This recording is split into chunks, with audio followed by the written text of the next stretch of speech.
Shut up! Welcome back to Conversations with Carol and Cheryl. Hey, Cheryl. Hey, Carol, how are you today? Good. How you doing? I'm doing well, thanks. All right. So we have a special episode today. We have Scott Fallon and April St. Onge from the Alexandria Cryptozoology and Paranormal Society. We did do another episode with them, Bigfoot, UFOs, and ghosts. Oh my. So feel free to check that one out. That is not a required prerequisite for this one, however. So, Scott, would you like to give us a little bit of background about your organization and yourself?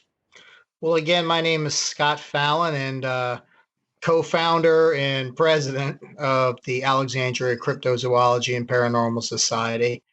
When we first started, it started off with just three of us, my friend Chad and my buddy Mark, which we weren't really friends when we first met. We met at a bar over a beer, and what started as a quick conversation about Bigfoot turned into the Alexandria Cryptozoology and Paranormal Society.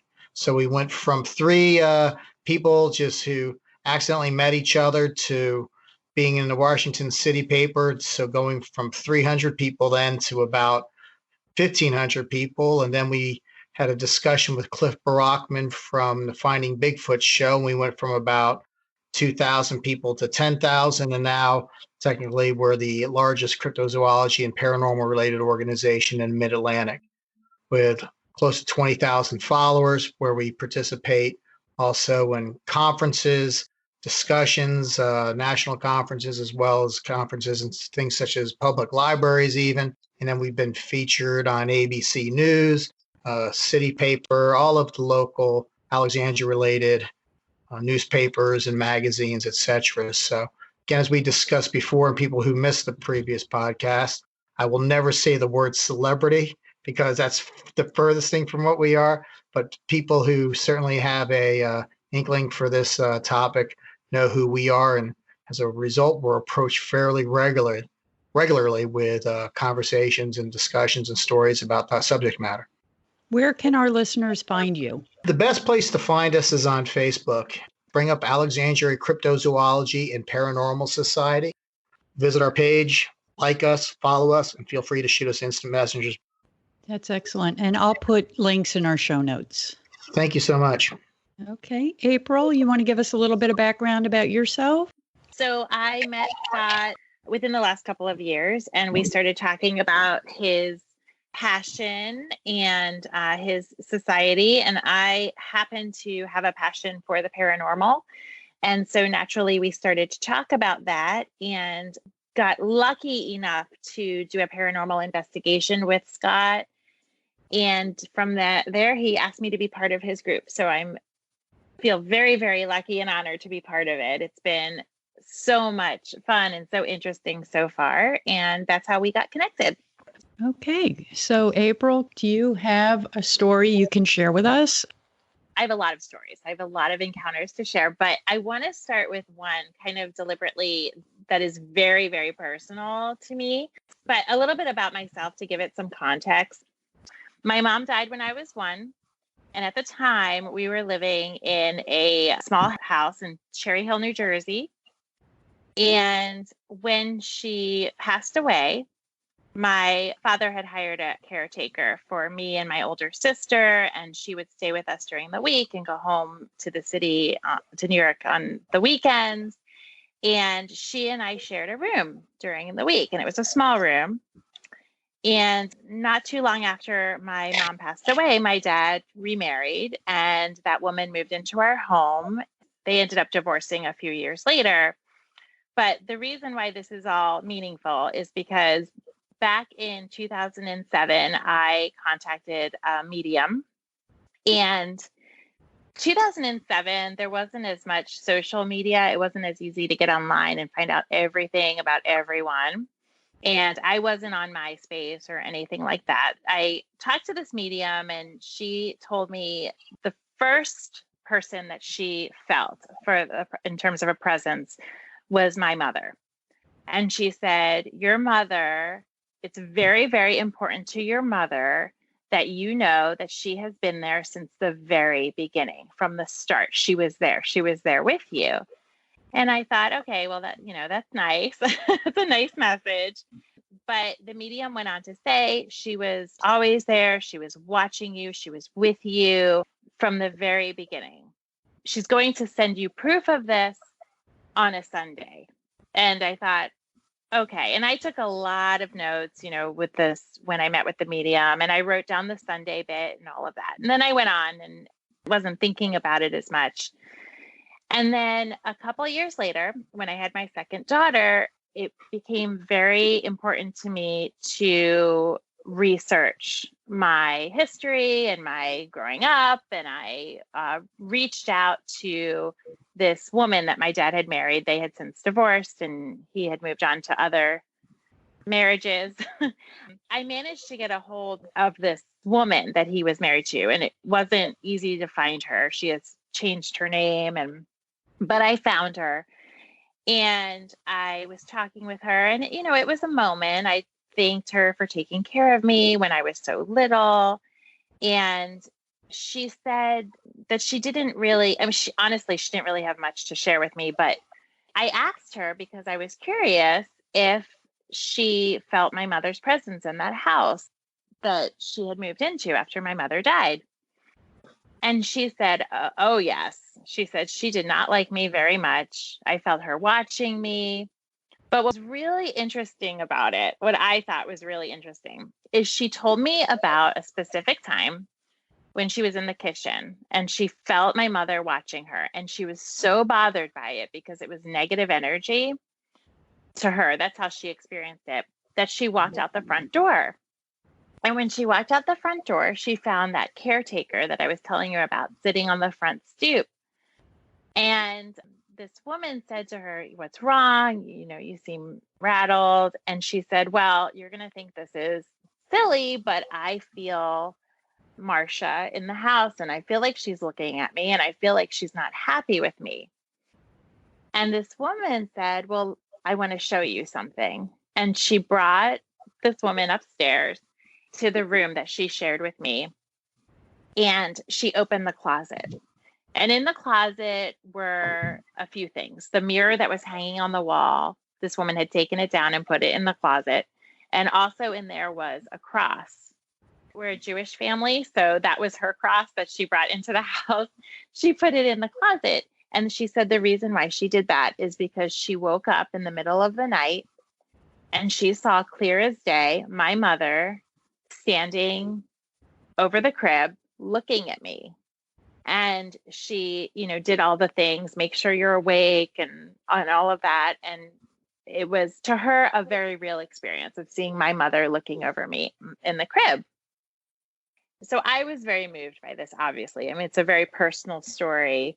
And it was several days later, maybe even a week or two later, I pulled out the notes from the medium because I remembered what she had said about how she was always there and there from the very beginning. And I saw that note about she's going to give you proof of this on a Sunday. And I looked back at the calendar, and the day that I talked to this woman that had been married to my dad was a Sunday.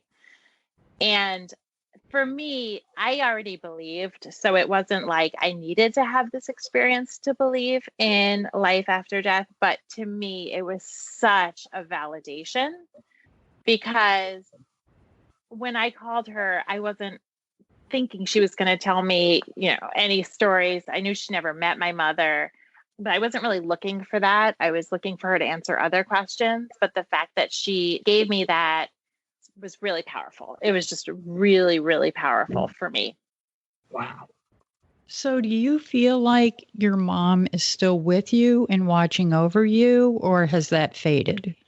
That has faded. I have energies that have come into and out of my life over time. I don't really feel her with me all the time. Yesterday was Mother's Day. I was thinking of her quite a bit, but I didn't feel her energy with me. And I don't know, some people say that you will hear from people who have passed over when you're ready to hear what they have to tell you. But I truly believe that a spiritual journey is complex and it takes spirits to different places. And sometimes they're able to access you, and sometimes they're not. I haven't felt her energy in quite a while. So when you talked to the second wife, did you feel a very strong feeling, a bond with your real mom, that she truly was looking over you? Was it meaningful to you?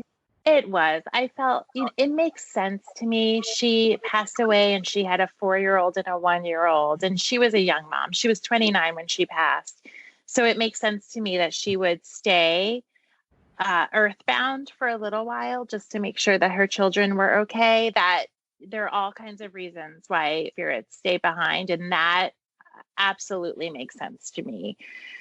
Her being there with me, it's a powerful thing. She wasn't able to stand and look over at me towards the end of her life. She was in a hospital bed in the dining room. So for her, that must have been very freeing to be able to stay with me and look at me in the crib, and for a little while until she was ready to move on. Now, I did call, because I am just a little sleuth. I did end up calling the owners of the house also, and I asked them if it was haunted, and they said no. I said, do you ever feel, I didn't use those words, but I said, do you ever feel a presence? And the woman that lives there said, nope, I've never sensed anything. So that makes sense to me. She wouldn't have had any reason to stay there after we moved out. So for clarification, the second wife and the caretaker felt her presence. Did you ever feel her presence?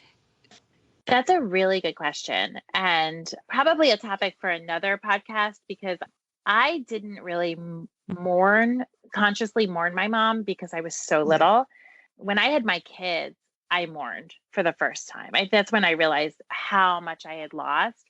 And so when I called that medium, that's the place where I was. And I very much felt my mom with me during that conversation with the medium.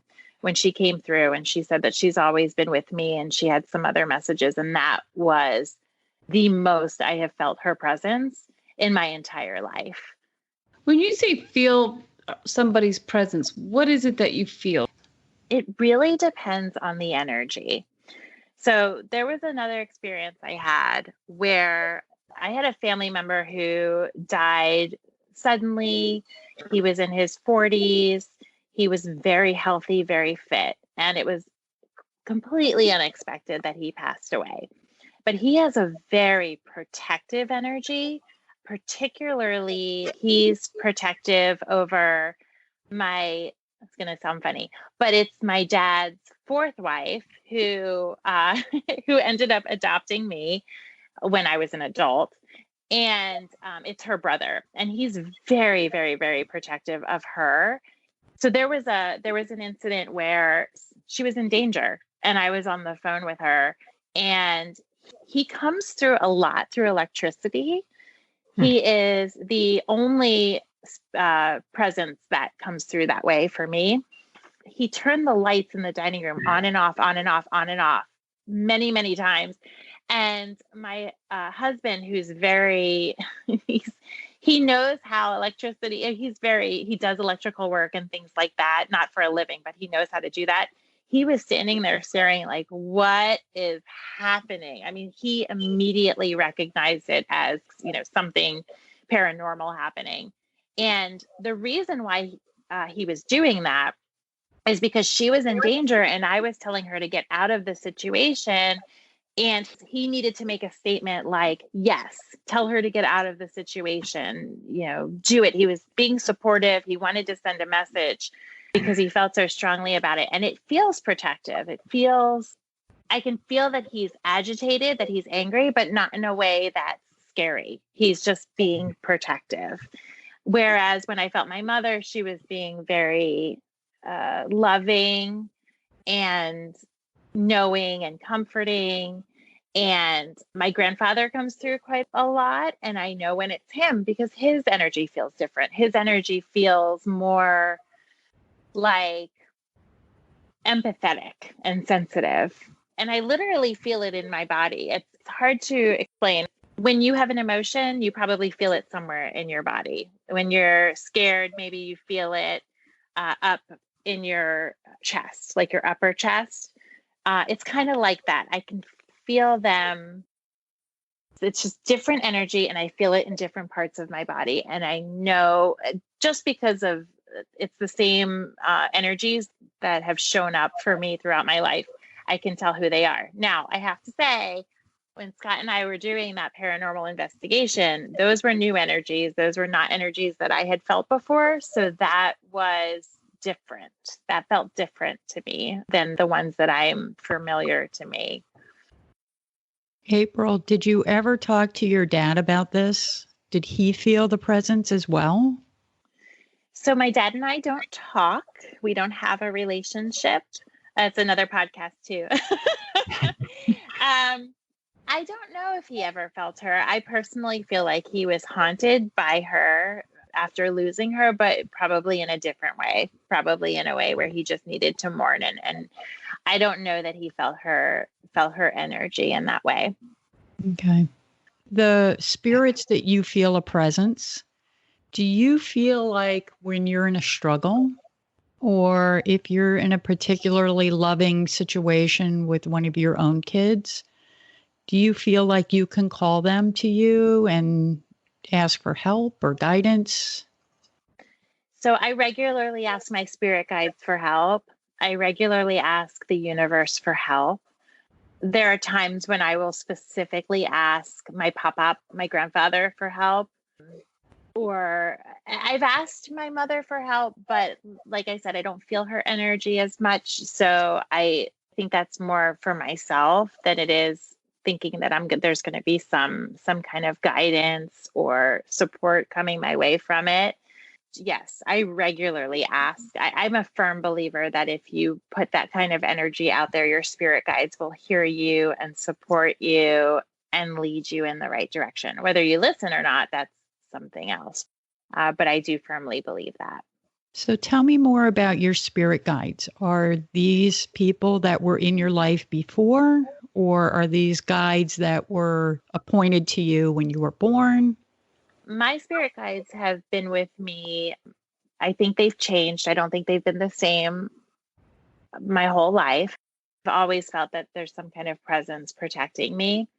I like to think that my grandfather is one of them because he is the energy that I always feel with me. He's the only energy that's visited me through a dream, which I don't know if you've heard of dream visitations, but they are very, very vivid dreams. You remember them as if an actual experience that has happened, but it's not.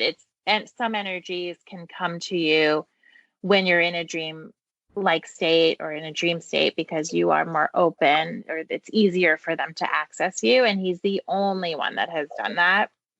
He also has a protective energy. He is always with me. As a matter of fact, when we did the paranormal investigation, Scott and I, the name Harold came through on an EVP, and which is when you record at certain frequencies, you can pick up the messages from ghosts, and the name Harold came through, and I just knew immediately that was him because he's always with me. And so if he has the opportunity to come through, he will. He's come through during every session I've ever had with a medium. So was he your mom's dad or your dad's dad? He's actually my dad's dad. Okay. And were you close to him when you were younger? Very, very close. I had challenges in my childhood. Everyone has challenges. But when you have a lot of instability as a child and you have parent figures who come and go, it can create a lot of turmoil. And when you have one or two solid figures in your life, people you can count on who are there to set an example and provide guidance, it can absolutely change the outcome of your future. So having dealt with all that turmoil as a child, having my grandparents there as that constant, I feel like they absolutely saved my life. And so Pop-Up was my safe place. He was my father figure.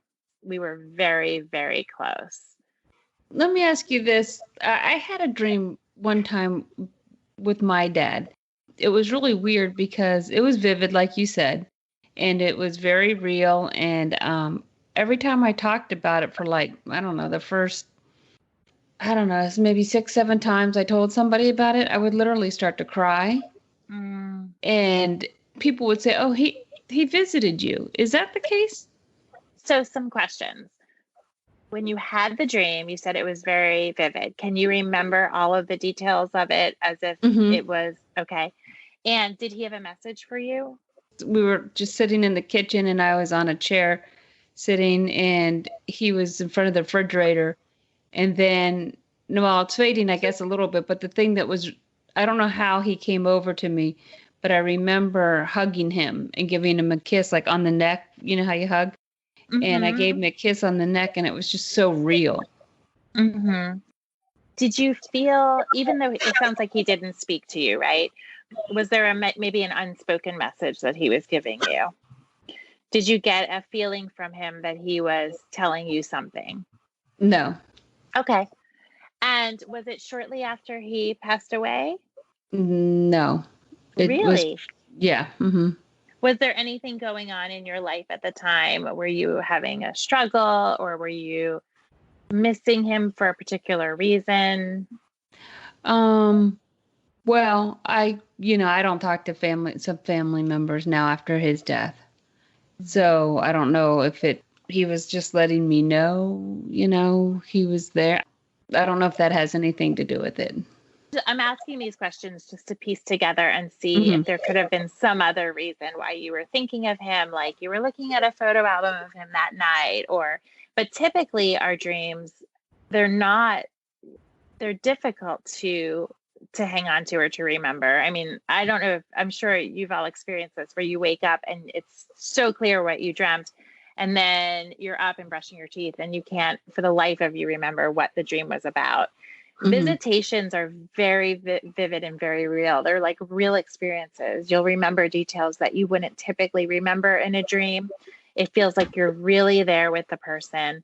Typically, there's some kind of message they're giving you. To me, if you gave him a hug and he's hugging you, there probably was a message. Maybe it's just that he loves you or he's there, but you were probably just so blown away by being physically with him or feeling like you were physically with him that you weren't catching the actual message, but there probably was one. How long ago did this happen?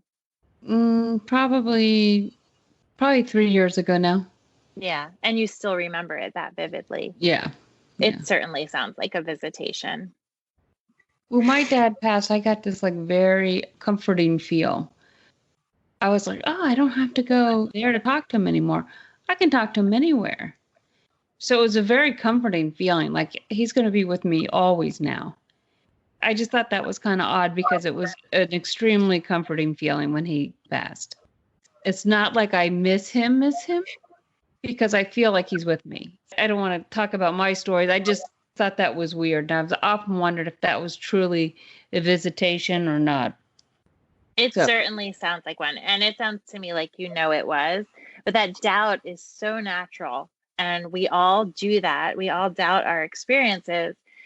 It absolutely sounds like a visitation. And I want to hear about your stories. We all have stories. I want to hear everyone's stories. Well, they say when you have an appointment with a medium, then the spirits who want to contact you, they'll know that you have this encounter with a medium and they kind of line up. They get prepared. They know that they're going to have this opportunity. So the night before, they'll be around. I know my children could sense it. My oldest, one night she was saying, I see these eyes outside of my door. And it was the night before I was talking to a medium and the medium said to me, was your daughter sensing anything last night? And so if you're talking to them, if you don't need a medium and you're talking with them and you're feeling their presence, they can be coming along anytime they want to be close to you or they want to give you a message or they want to hear the message you have for them, they'll just come around. Special to talk to them and have that connection, even though you can't see them. Okay. So, Scott, do you have a story? Wow, I'm just First of all, I'm just listening to April tell her story and so moved at the first part of the story. I just shed a tear there. And I almost wanted to go through the Peter give April a hug. And Aw.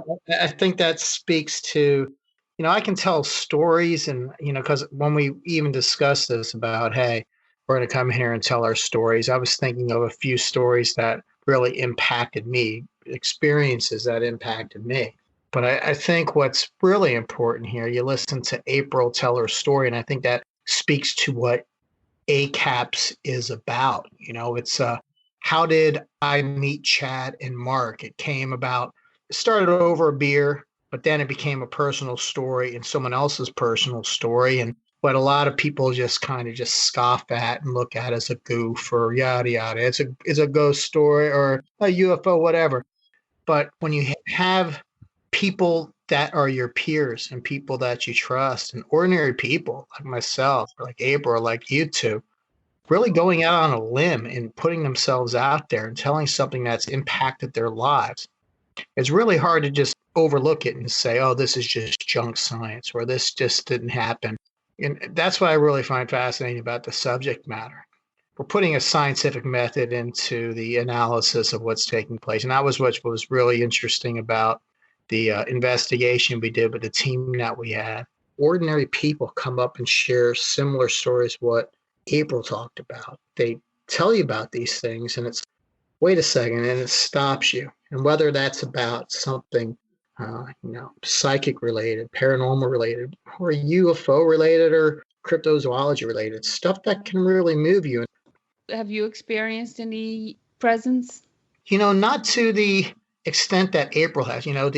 What April's discussing is at a level of experience that, in terms of psychic phenomena, that's not something I've ever experienced.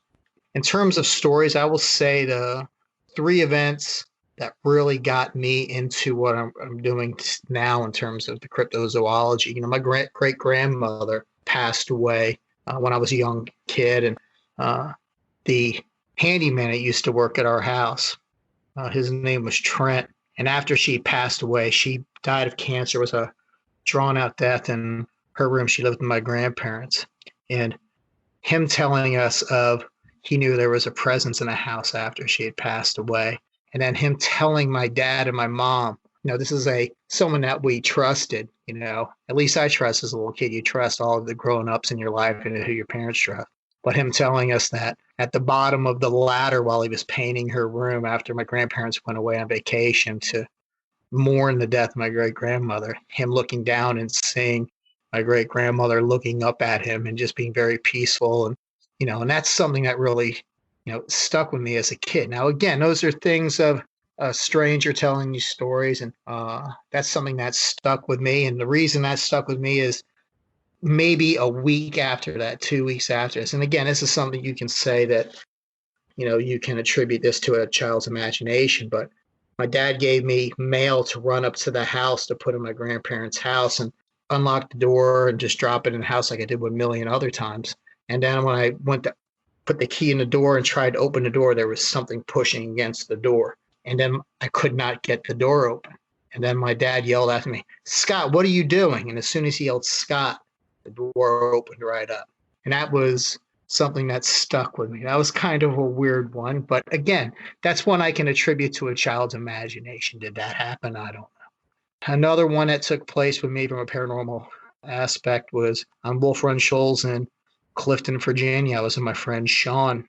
We were driving back from a friend's house late at night on a Friday night. And it was a foggy night, kind of spooky night. But the last thing on my mind was thinking about ghosts. We were thinking about, let's get to the next party. There's girls there. That's what we were thinking about.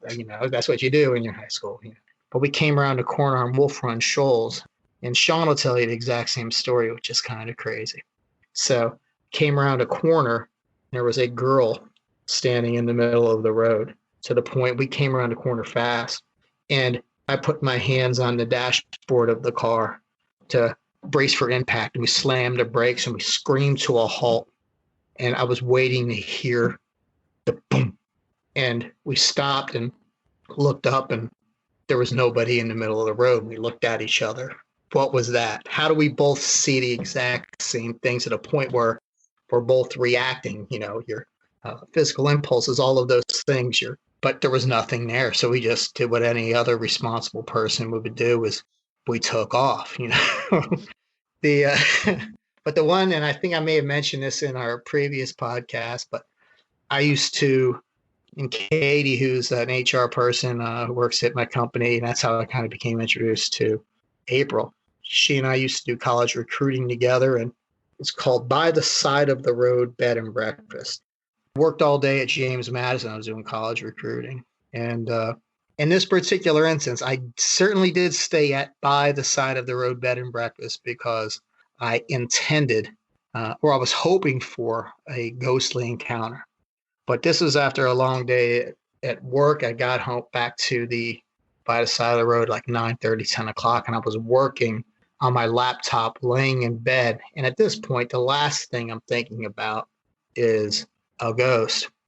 And then in the room above me, as clear as day, you can hear boom, boom, boom, footsteps walking across the room above me. And that one was like, oh my goodness, what was that? So I closed my laptop and I got out of the bed, and you could hear it kind of slowly tapering off to the side of the room. And I opened my door and I looked up the stairs. And the worst thing you can ever do is look up a dark set of stairs when you're in a bed and breakfast by yourself. So I looked up the stairs. I didn't see anything. I didn't hear anything. And like I said, this is what I did, what any grown adult 45-year-old man would do, is I ran into my room, put the blankets over my head, and just waited for everything to go away. The next morning, I had to be up early because we had to be on campus, and this was about 7 o'clock in the morning. So I called the bed and breakfast owner next morning, and I was like, hey, sorry I couldn't stay for breakfast. Hey, I just want to let you know, was anybody else in the main house last night? And he said, no, why? What's up? And he goes, well, have you ever had anybody tell you about and he goes, what, footsteps above you walking across the room? And I'm, yeah. He goes, yeah, we get that all the time.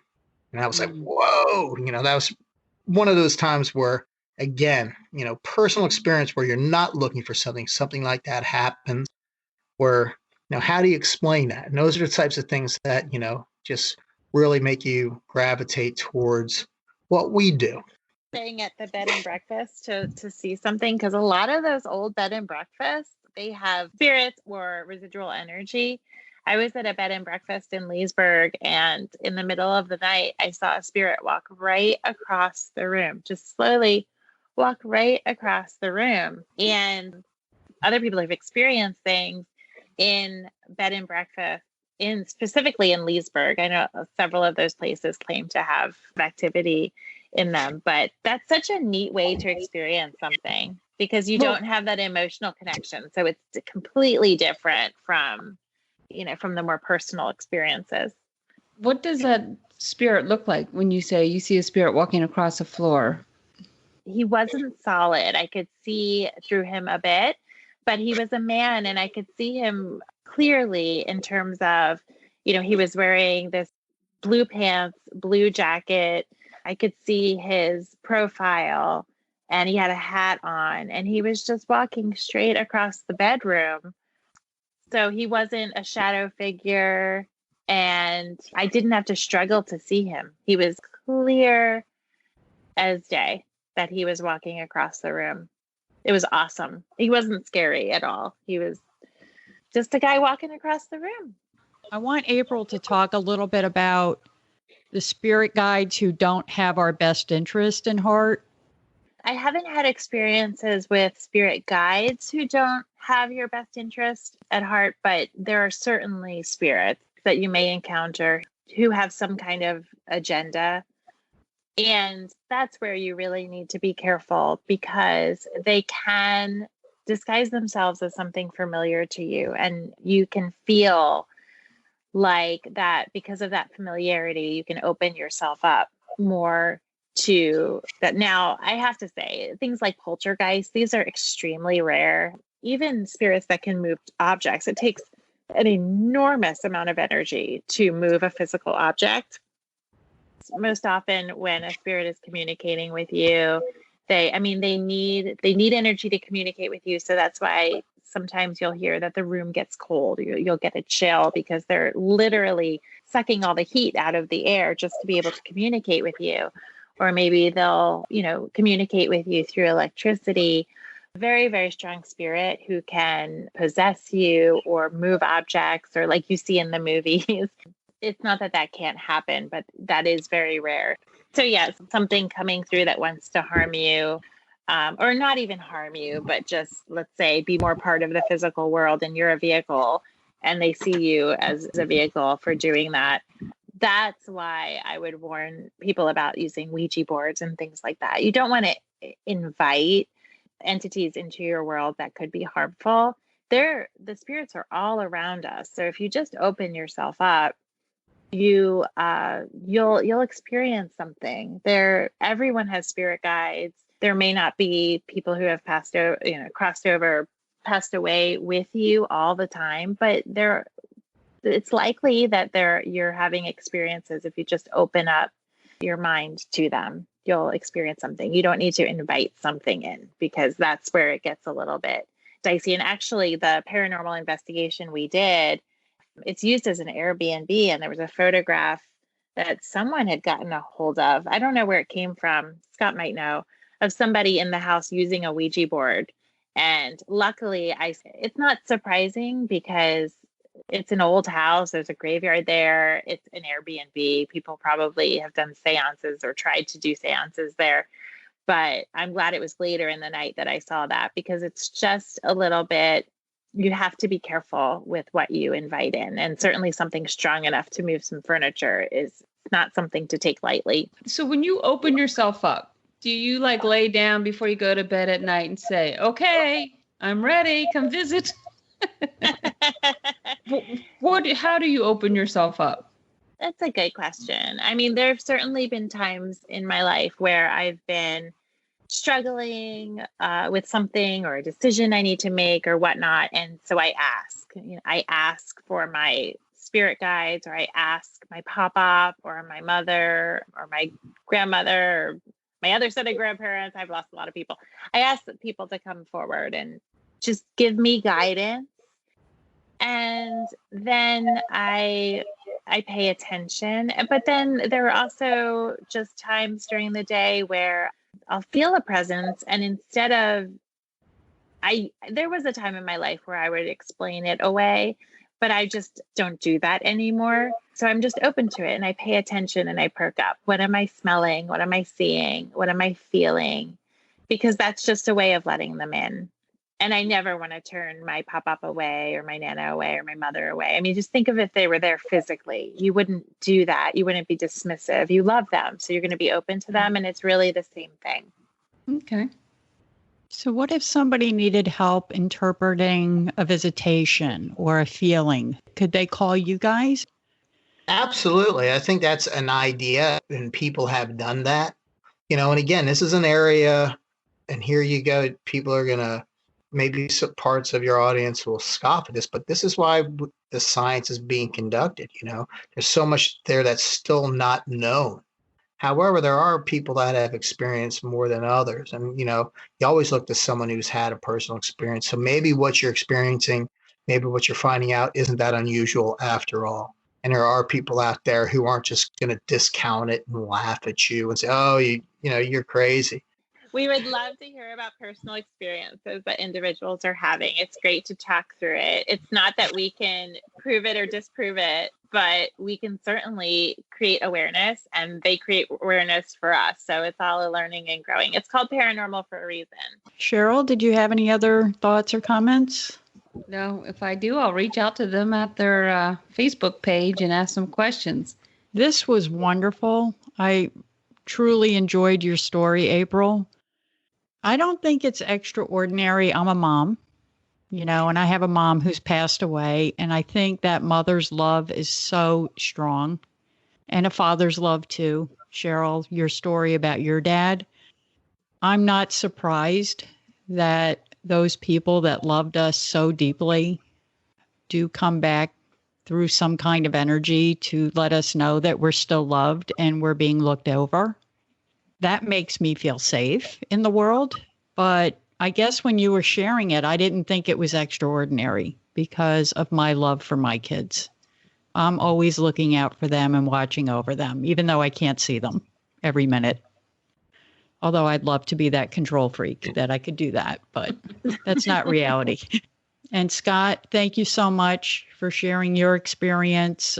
I like your skeptic and how you have an open mind. You're skeptical, yet you have an open mind and you're a good listener.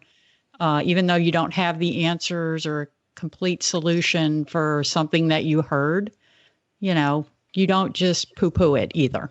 You're very open-minded. And I think I'm more like you. I haven't had a lot of experiences myself, but I'm open to hearing other people's stories. Oh, but thank you guys so much for having us. But let me ask you this. Well, we can close out with this one. Do you think, someone that's paranoid like me, that if you talk about something, if you say that you saw something, you are going to be tagged by that external force? Yes, I do believe that you put energies into the universe and that we can create our own destinies with. Now, taking it to the level of superstition, I wouldn't necessarily go there, but if you are fixated on something happening, if you want to have a visit with your dad or another visit with your dad, or if you want him to send you a sign, ask for it. Keep putting it out into the universe because it will happen. Okay. Well, thank you for sharing your personal story. That was great. Scott, just to close it out, can you tell us one more time where we can find you? The best place right now is our website is temporarily down. Find us on Facebook, and that's at the Alexandria Cryptozoology and Paranormal Society. Very easy to find. Like us on Facebook. Feel free to instant messenger us on Facebook, because it won't just be me or April responding. We have my colleague Chad, our colleague Dr. Black. Then we also have a few other people, my colleague Gary down in Tampa, who's our Tampa representative. Someone will respond to you, and you will be giving the attention that you deserve. And, we're here to listen. Again, thank you so much for having us.